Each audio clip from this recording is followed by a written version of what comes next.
9 years ago, photographer Zhou Haishang visited the Huanzedong wetland in the northeast Chinese city of Shenyang for the very first time. Every year after wintering in South China's Poyang Lake, the endangered white cranes embark on a journey back to Siberia for the mating season. During their migration, they stop to spend 1 month between April and May in the Huanzedong wetlands. For the past 9 years, Zhou has been recording the natural behavior and the charm of the cranes. He's now the Ecology Research Director of Shenyang Polytechnic University, but he's better known as a bird expert, as well as a dedicated bird conservationist. Animals are similar to human beings. They show their emotions through sounds and body language.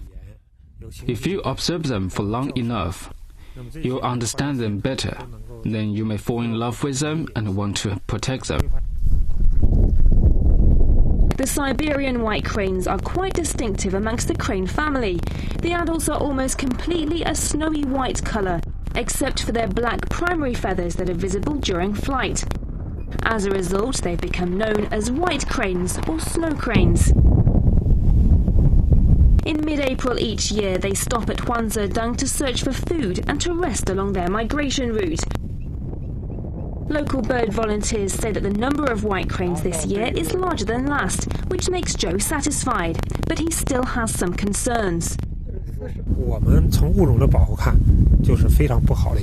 All the birds gather here, which is a bit like placing all of the eggs in one basket. If the basket should fall to the ground, it will mean the birds would ultimately face extinction. They are too concentrated on this single wetland, and their feeding habits are just too complex.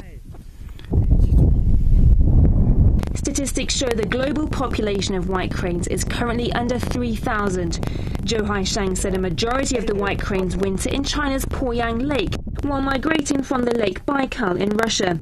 The Huanzedong wetland is along the white crane's migration route. The shallow water area is large enough for the white cranes to forage, therefore attracting about 2,000 white cranes every year.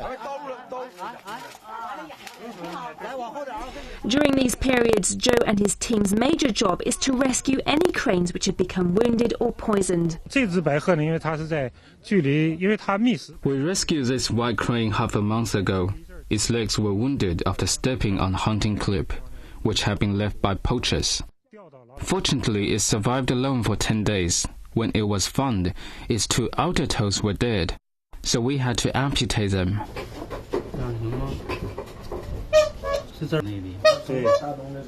The operation was successful, however the bird's right leg remained swollen and healed slowly.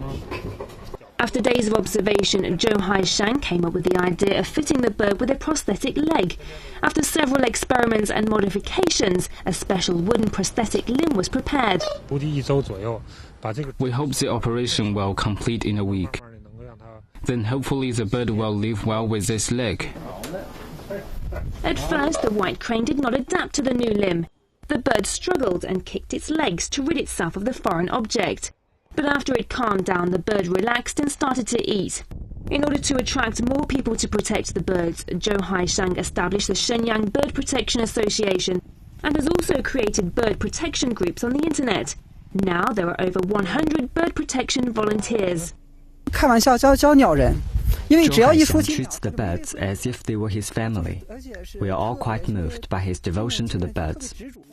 Zhou Haishang has become well known as a wildlife photography expert. He's even won prizes for his work. Now Zhou can add another string to his bow, now that he and his team have protected and rescued nearly 100 rare birds, including dozens of world endangered white cranes.